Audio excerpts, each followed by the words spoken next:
Bonsoir à tous et bienvenue dans cette autre vidéo d'éveil de conscience. Je salue les peuples de toutes parts dans le monde, je salue les peuples africains, je salue les peuples évidemment occidentaux. Je vous prie de suivre attentivement cette vidéo car je vais parler de la création de l'homme et de la femme ce soir.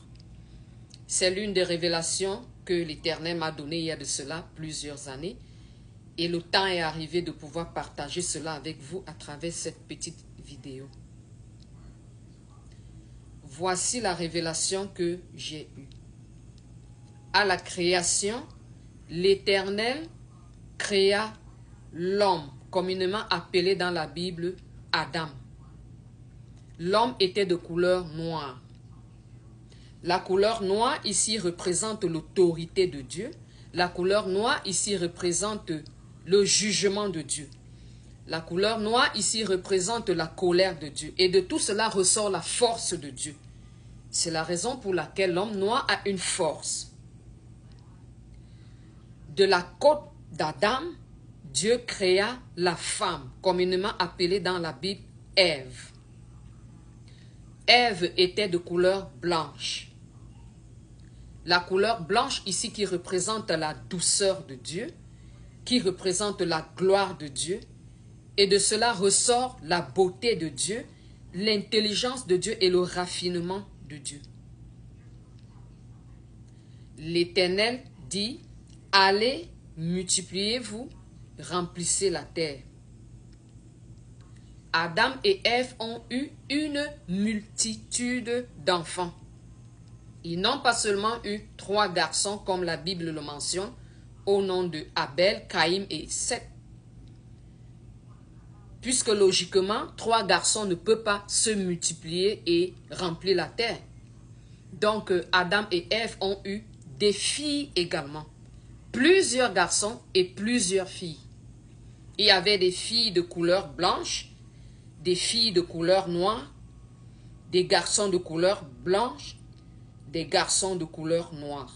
Il y avait également les enfants métissés. Ils ont fait aussi des enfants parce que vous savez que pour ceux qui ont étudié la psychologie de l'enfant, il y a un phénomène d'imitation et un phénomène de démarcation au milieu des enfants. Donc ces enfants, même ceux qui ont des enfants à la maison, quand vous observez vos enfants, vous voyez un peu ce phénomène d'imitation. Les enfants tendent à imiter les autres et les enfants tendent à se démarquer. Pourquoi je suis comme ça? Pourquoi je suis comme ça? Pourquoi j'ai cette couleur de peau? Pourquoi je n'ai pas eu cette autre couleur de peau? Pourquoi je suis comme ça? Il y a ce phénomène qui existe au milieu des enfants. Donc les enfants d'Adam et Ève se sont démarqués de cette façon.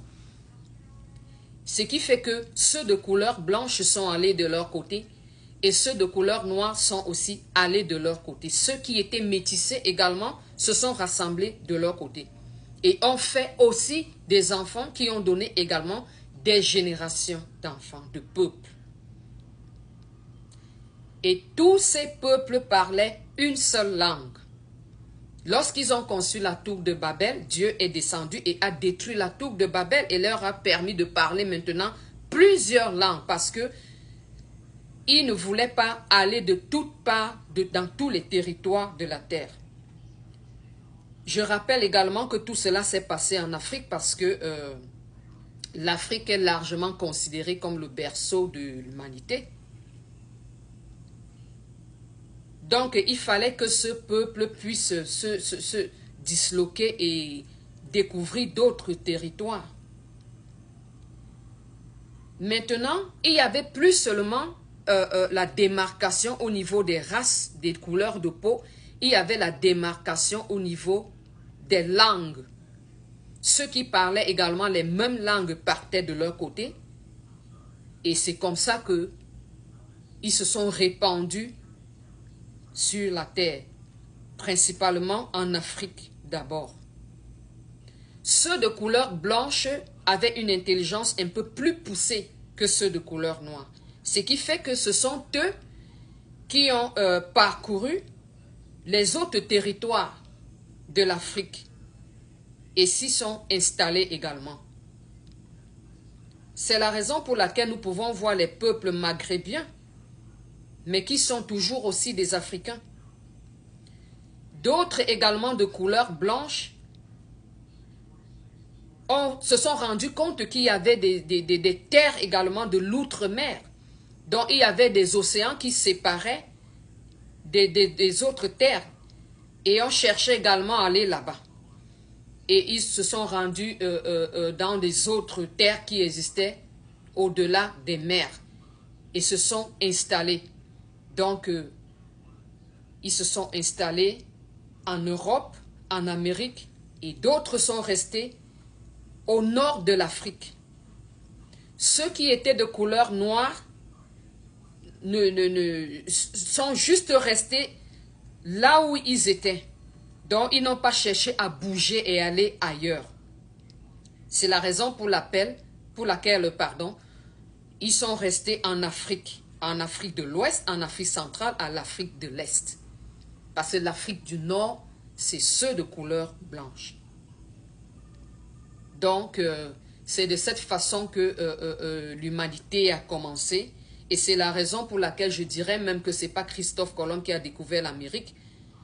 Parce que lors de la création, il y a eu des démarcation et les peuples ont découvert des territoires et des territoires et des territoires d'outre-mer. Et ça, c'est avant 1492. Parce qu'ils disent que Christophe Colomb a découvert l'Amérique en 1492. Moi, je ne pense pas que c'est lui. Donc, voilà la création et voilà ce qui a fait la beauté de la création. Ceux de couleur blanche et ceux de couleur noire. Cela explique également que c'est l'Éternel qui a créé l'homme blanc.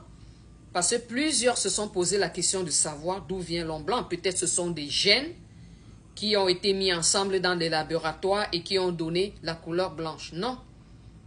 C'est l'Éternel qui a créé l'homme blanc. L'Éternel a créé l'homme noir. Et tout cela s'est passé en Afrique, qui est le berceau de l'humanité.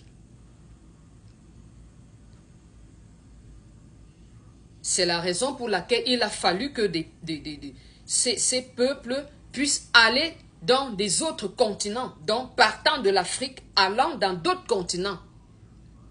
Donc, tout est parti de l'Afrique.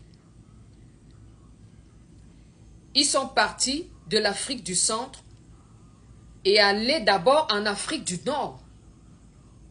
Et d'autres de la couleur blanche sont restés, sont installés là-bas. Et d'autres sont allés au-delà.